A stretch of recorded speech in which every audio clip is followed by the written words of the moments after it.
Over the past several days, 3 females have been found dead. Looks like someone's going after these girls. Then they have to know to watch their backs.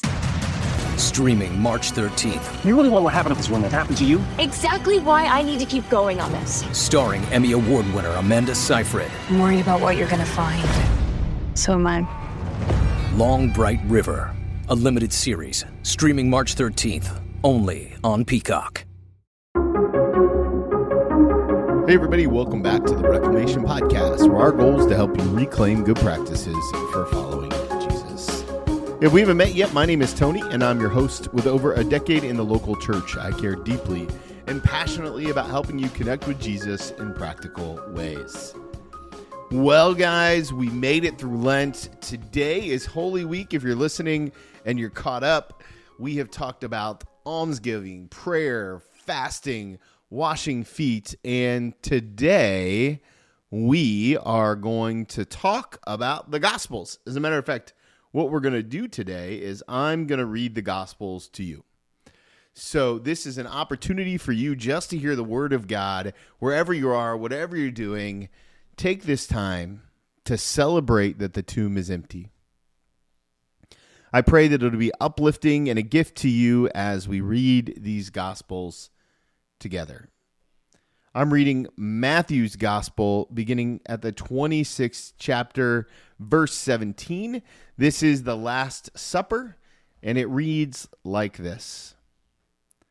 On the first day of the festival of unleavened bread, the disciples came to Jesus and asked, "Where do you want us to make preparations for you to eat the Passover?"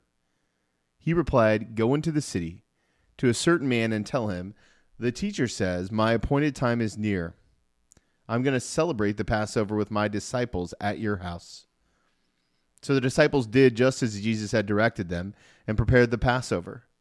When evening came, Jesus was reclining at the table with the 12. And while they were eating, he said, 'Truly I tell you, one of you will betray me.'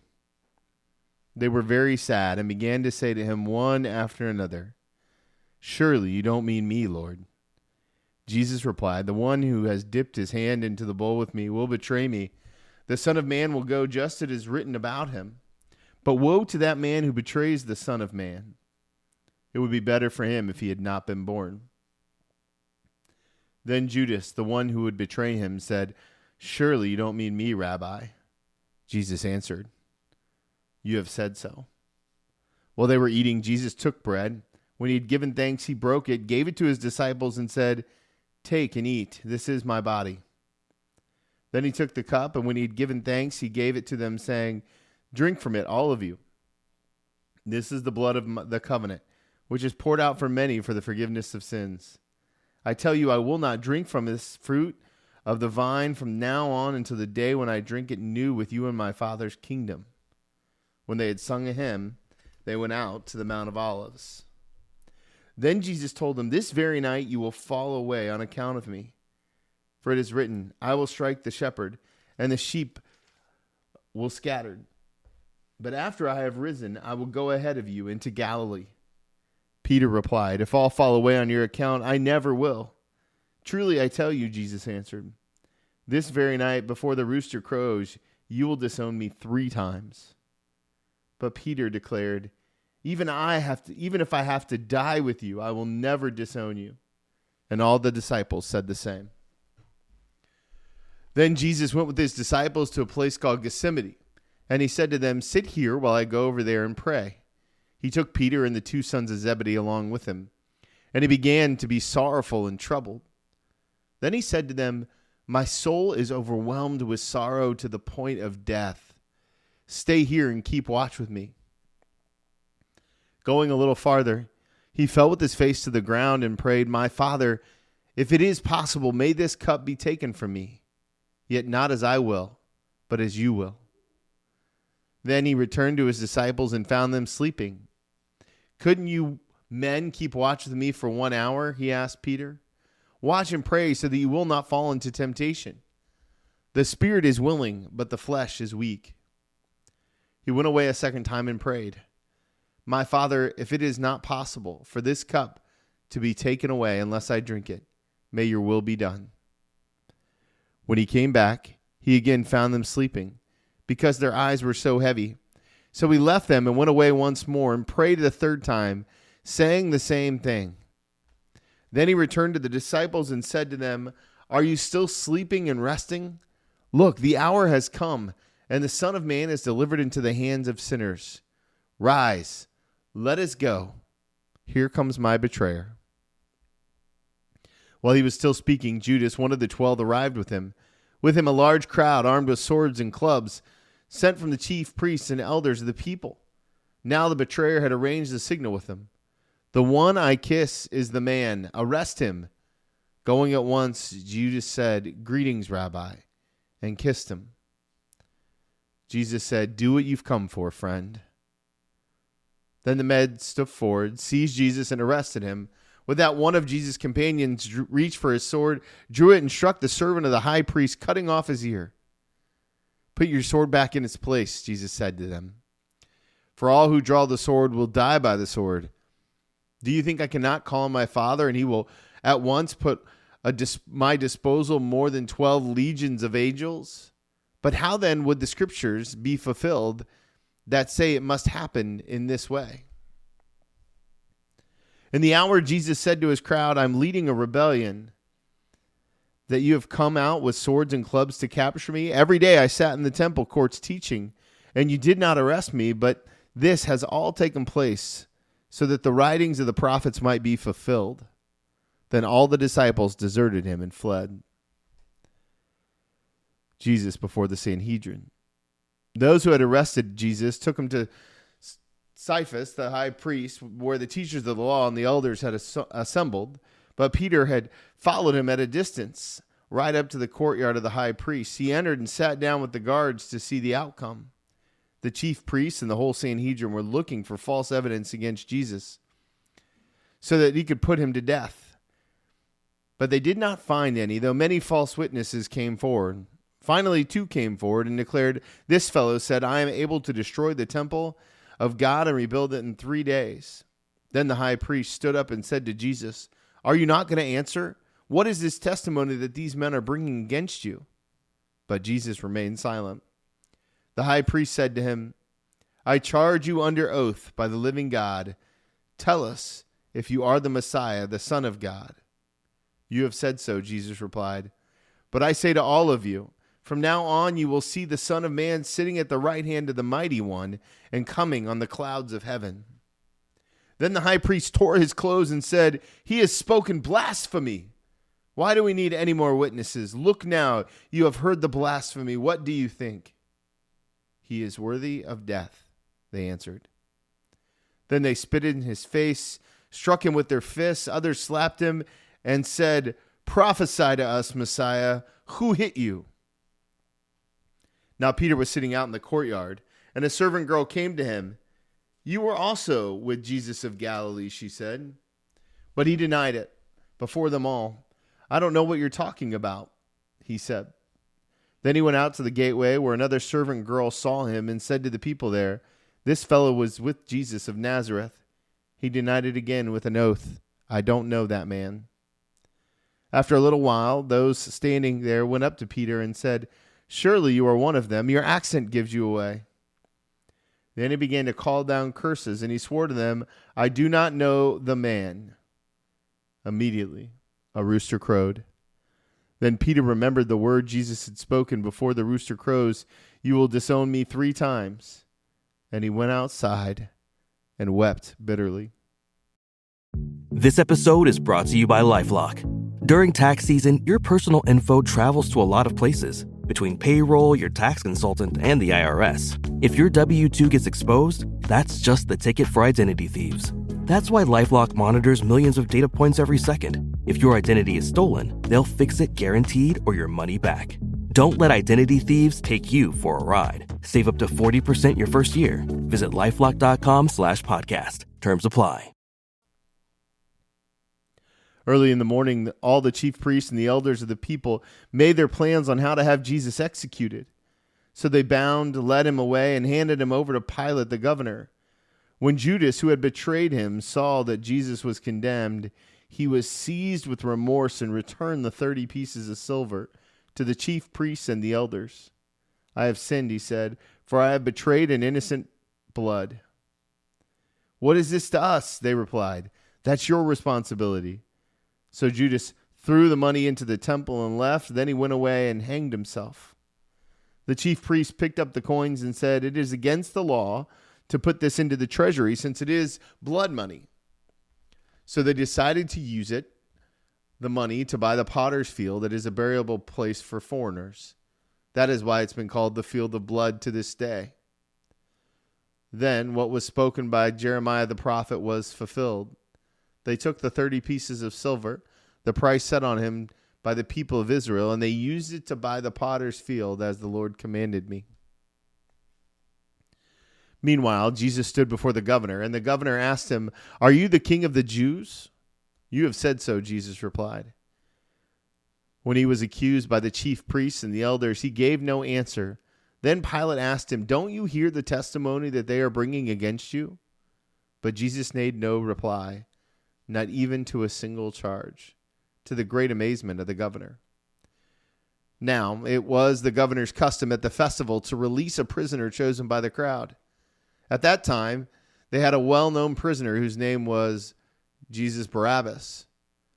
So when the crowd had gathered, Pilate asked them, which one do you want me to release to you? Jesus Barabbas or Jesus who was called the Messiah? For he knew it was out of self-interest that they had handed Jesus over to him. While Pilate was sitting on the judge's seat, his wife sent him this message. Don't have anything to do with that innocent man, for I have suffered a great deal today in a dream because of him. But the chief priests and the elders persuaded the crowd to ask for Barabbas and to have Jesus executed. Which of the two do you want me to release to you? Asked the governor. Barabbas, they answered. What shall I do then with Jesus who is called the Messiah? Pilate asked. They answered him, crucify him. Why? What crime has he committed? Asked Pilate. But they shouted all the louder, crucify him. When Pilate saw that he was getting nowhere, that instead an uproar was starting, he took water, washed his hands in front of the crowd, and said, I am innocent of this man's blood. It is your responsibility. All the people answered, his blood is on us and on our children. Then he released Barabbas to them, but he had Jesus flogged and handed him over to be crucified. Then the governor's soldiers took Jesus into the praetorium and gathered the whole company of soldiers around him. They stripped him, put scarlet robe on him, and they twisted together a crown of thorns and set it on his head. They put a staff in his right hand. Then they knelt in front of him and mocked him. Hail, the King of the Jews. They spit on him and took the staff and struck him on the head again and again. After they had mocked him, they took off the robe and put his own clothes on him. Then they led him away to crucify him. As they were going out, they met a man from Cyrene named Simon. They forced him to carry the cross. They came to a place called Golgotha, which means place of the skull. There they offered Jesus wine to drink mixed with gall, but after tasting it, he refused to drink it. When they had crucified him, they divided up his clothes by casting lots. And sitting down, they kept watch over him. Above his head, they placed the written charge against him. This is Jesus, the King of the Jews. 2 rebels were crucified with him, one on his right and one on his left. Those who passed by hurled insults at him, shaking their head and saying, you who are going to destroy the temple and build it in 3 days, save yourself, come down from the cross, if you are indeed the Son of God. In the same way, the chief priests, the teachers of the law, and the elders mocked him. He saved others, they said, but he can't save himself. He's the King of Israel. Let him come down now from the cross, and we will believe in him. He trusts in God. Let God rescue him now if he wants from him. For he said, I am the Son of God. In the same way, the rebels who were crucified with him also heaped insults on him. From noon until 3 in the afternoon, darkness came over all the land. About 3 in the afternoon, Jesus cried out in a loud voice, my God, why have you forsaken me? When some of those standing there heard this, they said, "He's calling on Elijah." Immediately, one of them got a sponge. He filled it with wine vinegar, put it on a staff, and offered it to Jesus. The rest said, "Now leave him alone. Let us see if Elijah comes to him." And when Jesus cried out again in a loud voice, he gave up his spirit. At that moment, the curtain of the temple was torn in two from top to bottom. The earth shook, the rocks split, and the tombs broke open. The bodies of many holy people who had died were raised to life. They came out of the tombs after Jesus' resurrection and went into the holy city and appeared to many people. When the centurion and those who were with him, were guarding Jesus, saw the earthquake and saw what had happened, they were terrified and exclaimed, "Surely he was the Son of God." Many women were there watching from a distance. They had followed Jesus from Galilee to care for his needs. Among them, Mary Magdalene, Mary the mother of James and Joseph, and the mother of the Zebedee sons.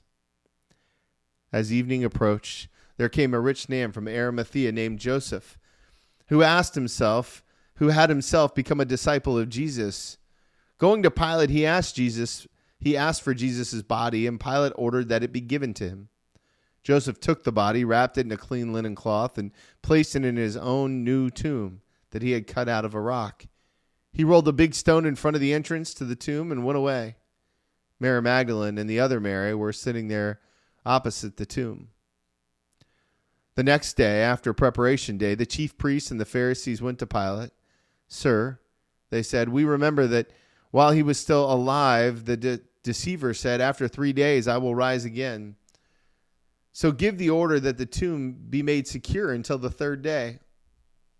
Otherwise, his disciples may come, steal the body, and tell the people that he had been raised from the dead.